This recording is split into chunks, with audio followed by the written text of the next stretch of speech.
Some say that alongside this see-it-to-believe-it world is the shadowy realm of the supernatural. Sometimes the residents of that dimension touch us, and in one moment, our lives are changed forever. America's Lady of Supernatural Thrillers, Mary Ann Pohl, is your real Ghost Chatter host. On this podcast, you'll hear stories by real people who have seen real ghosts. Once in a while, Mary Ann will podcast a tale taken from the genre she loves best, the supernatural. Welcome to today's Real Ghost Chatter episode.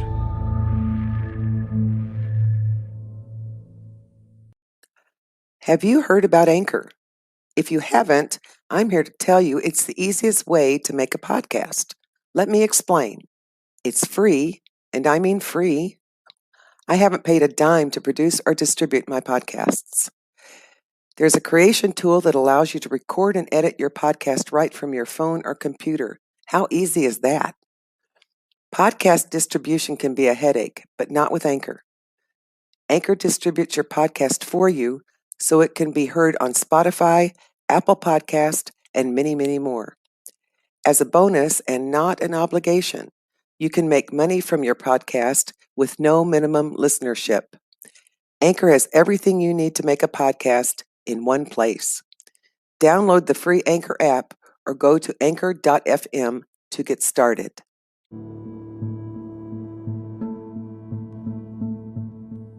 I'm Mary Ann Pohl, America's Lady of Supernatural Thrillers, and a charter member of a wonderful group of authors, Author Masterminds.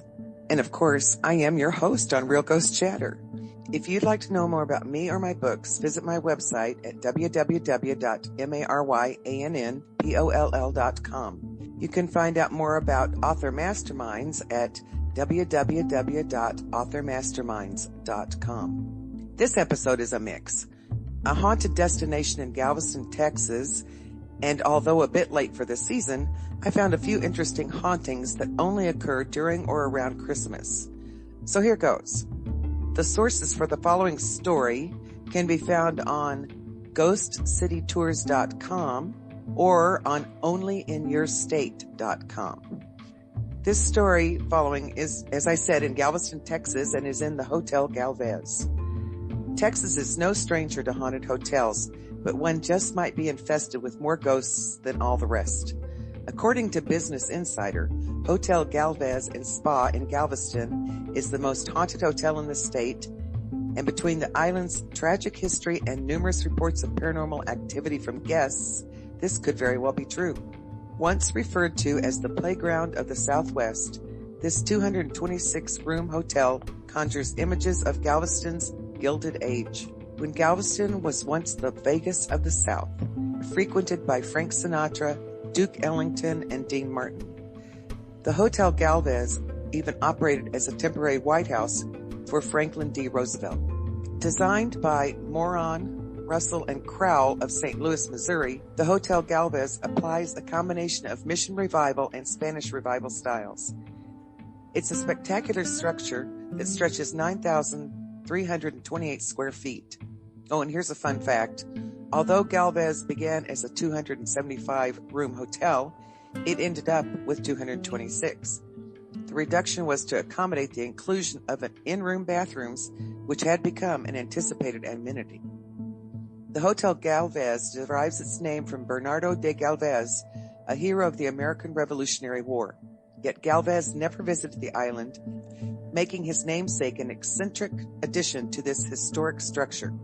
Established at the price of $1 million, the Galvez Hotel was decidedly decadent and outstandingly opulent. Its creation was, however, slow to start. Although civic leaders decided to build the hotel as early as 1898, their progress was lackadaisical. Yet the urgency for the hotel accelerated after the hurricane of 1900. Galveston thought the hotel would galvanize the island and bolster its tourism. The hotel was constructed by June 10th of 1911. This haunted hotel wasn't always open for visitors. Acquired by William Lewis Moody Jr. in 1940, the United States Coast Guard commandeered the hotel during World War II. The hotel became barracks. This obstruction was temporary, of course, and Hotel Galvez resumed public patronage by the early 1950s. The Hotel Galvez reached prominence once gambling became particularly popular on the island, leading to Galveston's moniker, the Vegas of the South. Notable inhabitants of the time include American presidents such as Franklin D. Roosevelt, Dwight D. Eisenhower, and Lyndon B. Johnson, and celebrity personalities like James Stewart, Frank Sinatra, and Howard Hughes. The Hotel Galvez depreciated in the mid-1950s once gambling was outlawed. The hotel received a major renovation in 1965. 6 years later, Harvey O. McCarthy and Dr. Leon Bromberg acquired it. Although it encountered a boom in business, it even became a Marriott in 1989. Luckily, the Hotel Galvez was once again purchased in 1995, though this time by George P. Mitchell, a Galveston native. Mitchell chose to restore the hotel to its 1911 appearance, preserving and restoring this historic structure. The Hotel Galvez now features 226 rooms and suites and reflects Galveston's Gilded Age. Despite its celebrity guest list, the Hotel Galvez is better known for its less temporary tenants. Guests who checked in yet didn't ever check out. From Galveston's Lovelorn Lady, a bride-to-be who met her grisly end in the hotel, to the Sisters of Charity. Sister Catherine perished in the hurricane alongside 90 orphans tied by a rope at her waist. The Hotel Galvez is crawling with paranormal activity. If the deaths from the 1900 hurricane aren't enough, this hotel may stand above a mass grave. So let's talk about the Lovelorn Lady. Room 501 is where the most notable unexplained phenomena take place. Supposedly in the 1950s, a woman named Audra hung herself in the bathroom after receiving a letter saying her fiancé died at sea.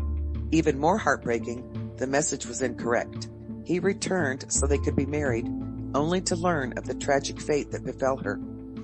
Staff members say she still inhabits the room today. They report that she causes electronic keys to malfunction and turns lights and televisions off and on. You'll know it's her if you feel a sudden, unexplained cold draft. Visitors to the Hotel Galvez claim that Audra frequents the 5th floor, though her most famous residence remains her matrimonial room. Some claim to feel the sudden chill of her specter, while others hear the inexplicable slamming of doors. Televisions turn off and on without explanation. Lights, too, flicker and back and forth. A housekeeper once reported a strange light emitted from the vacant room. Attendants at the front desk have a challenging time making electronic keys for the room. They claim that an unseen force interferes with the equipment, making the cards unreliable or unreadable. When Audra does venture out of room 501, she roams the west turret. Visitors occasionally witness light there, though neither candles nor flashlights are the explanation. These reports frequently occur while renovations are underway, though the turrets remain unlit. Although the hotel staff once investigated the claims, no electrical sources were discovered. And then there's the nun Sister Catherine. Sister Catherine belonged to the Sisters of Charity, which, at the time, oversaw the St. Mary's Orphans Asylum. The hurricane of 1900 ravaged the island of Galveston and the St. Mary's Orphans Asylum. To save as many as possible, the sisters cut cloth into rope, which they then tied to the children. These ropes were then attached to the waists of the sisters, who hoped to withstand the storm's belligerent winds. Some suspect that the ropes were counterproductive, actually leading, or at least contributing to, the deaths of the orphans. 90 children and 10 sisters perished in the hurricane. Still attached, their remains were found along the beach of the Hotel Galvez. Their bodies were buried where they were discovered, leading some to suspect that the Hotel Galvez stands above the mass grave. It's no surprise that visitors claim to watch their apparitions. Then we talk about the phantom children. The Hotel Galvez also safeguards a small, ghostly girl. Visitors witness this unexplained apparition near the hotel lobby, gift shop, and staircase.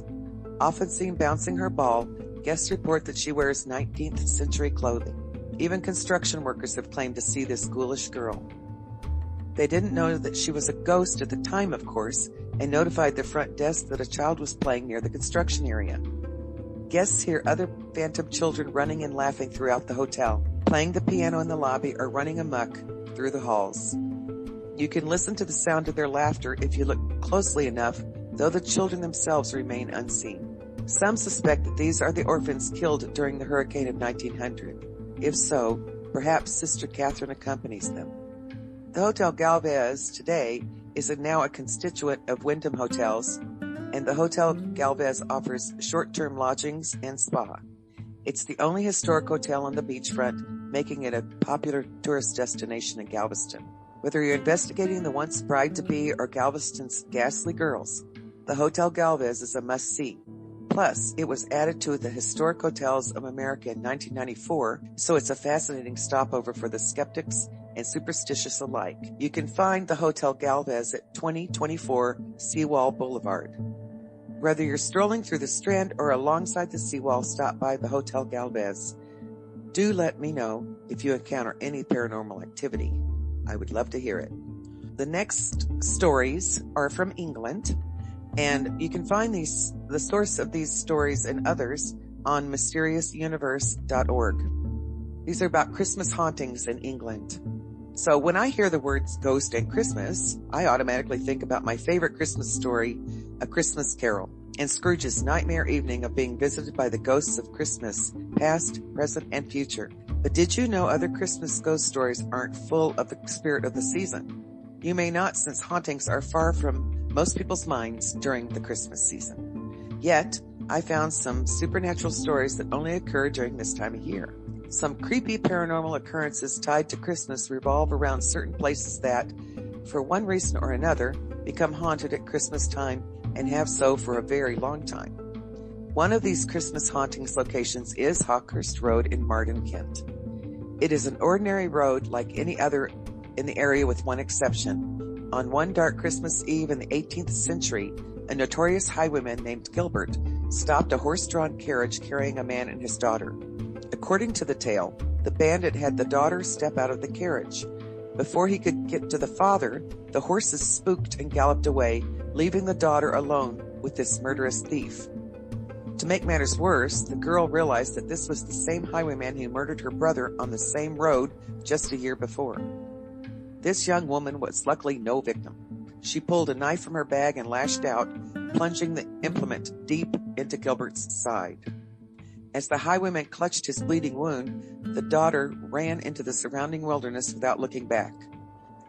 Sometime later, the coach returned to find the highwayman sprawled out along the side of the road in blood-saturated mud, having succumbed to his wounds. The father and others returned and unceremoniously buried him on the same spot in a shallow, unmarked grave. Supposedly, they also found the daughter cowering among the moon-touched trees and stark raving insane. Locals say the tall, shadowy form of the highwayman Gilbert stalked the road to this day, terrifying motorists.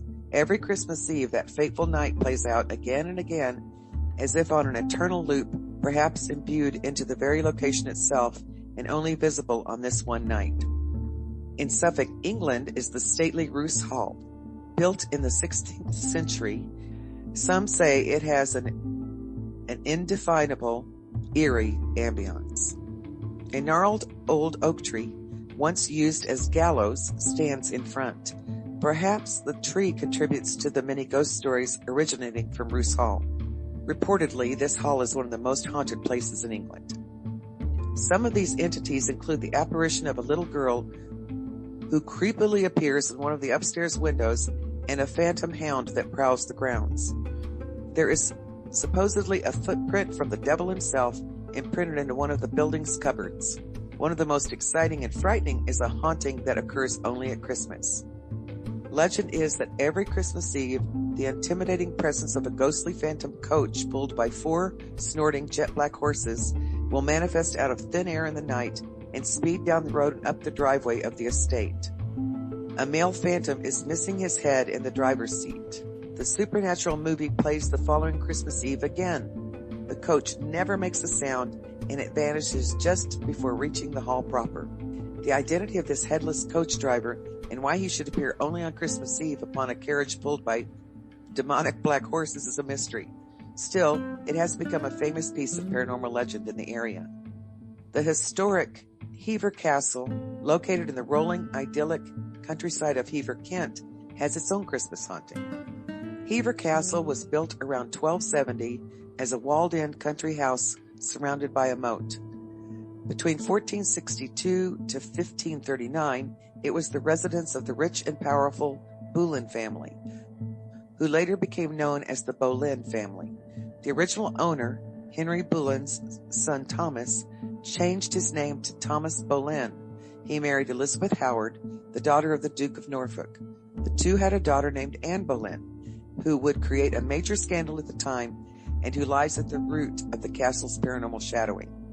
Anne's sister Mary infamously began to have an affair with King Henry VIII, married to Catherine of Aragon. By all accounts, the king was unhappy with his marriage to Catherine, so he began an affair with Mary. Boring of Mary, the king chose to pursue Anne. Anne spurred his advances and told the king he must divorce Catherine and marry her. The king, allegedly obsessed with Anne, wrote her dozens of love letters. He continued to profess his undying love for Anne. The king continued to work on divorce from Catherine. While waiting for the divorce, King Henry made Anne the Marchioness of Pembroke and gave her money, royal lodgings, and much else. Anne eventually gave in to his advances. She became pregnant with King Henry's child, and they secretly married in 1533. She became queen. The two had their child, Elizabeth, and continued to defy all those who wanted to see them separated and who called her coronation an abomination. Unfortunately for Anne, King Henry VIII was soon chasing skirts again, and a bridesmaid at their wedding named J. Seymour for one. To make matters worse, numerous rumors surfaced that Anne was sleeping around with everything that moved, and the king began to believe it. King Henry had Anne arrested, charged with treasonous adultery, and beheaded in 1536 at the Tower of London. Hever Castle had many different owners, including the famous American millionaire William Waldorf Astor in 1903, before finally becoming the Broadland Properties Limited. They have put it on public display. Through it all, one resident has remained the same through the centuries, and that is Anne Boleyn herself. According to the book Haunted Castles of Britain and Ireland by Richard Jones, and for many reasons not entirely clear, Anne's spectral form appears every Christmas Eve upon the bridge on the property that spans the River Eden. The apparition slowly floats toward the castle, perhaps trying to come home from some other place, but fades, then vanishes before reaching the castle doors. The manifestation repeats yearly. If you enjoyed this podcast, I encourage you to share it with others you think would also be interested. If you'd like to know more about me, go to MaryAnnPoll.com and or authormasterminds.com/MaryAnn-POLL. Until next time, may the wind always be at your back, the sun on your face, and the good Lord walk beside you.